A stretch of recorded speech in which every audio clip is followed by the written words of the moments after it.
تقدیمات مجید کلابی. دیدم پدره، دیدم پدره که از پسر آزار دید، او از جبر پسر زحمتی بسیار دید.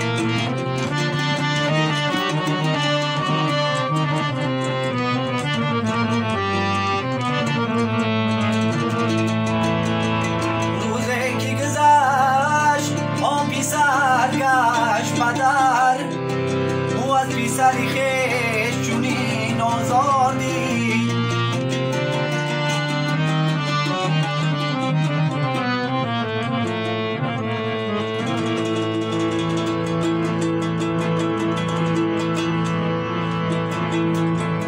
پدره با پسر گو بقر که تا دم نشوی جانی پدر، حیفیان عمرست که به سر پا در ای تربیتت کردم سر.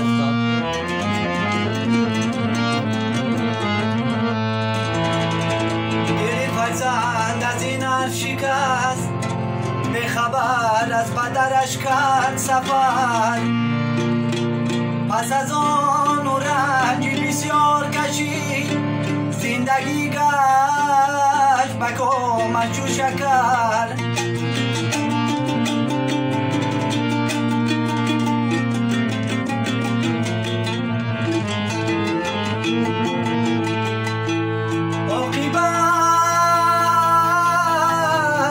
عاقبت جرأت و بالایی یافت، حاکمی شهر شد و صاحب زر.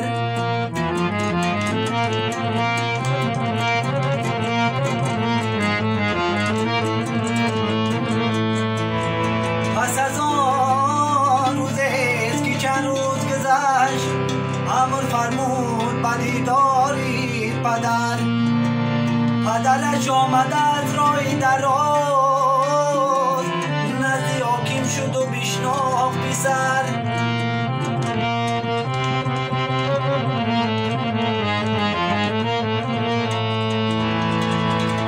پسر از غایت خودخواهی و کیب، نظر انداخت به سر پای پدر. گفتی که تو حاکم نشوی، تو کنون حشمت جایم بینگر. پیر خندید سرش داد تکان، گفت این نقطه برون شد در.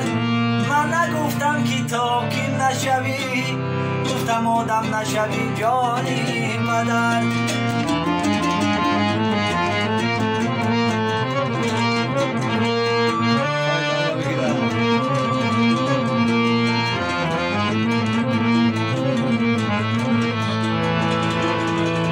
غریبی گشتن رنگم افسون می شود، کس نمی داند که آخر حالی من چون می شود.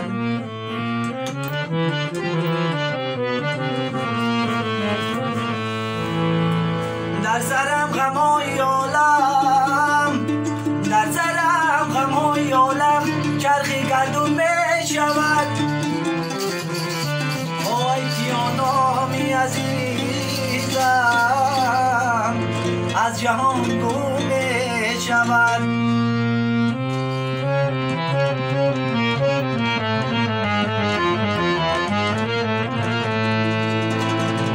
عذابی گشنگی بود، تشنگی بود در بدری، هیچ درد نبود پیش غمی به پدری.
شدی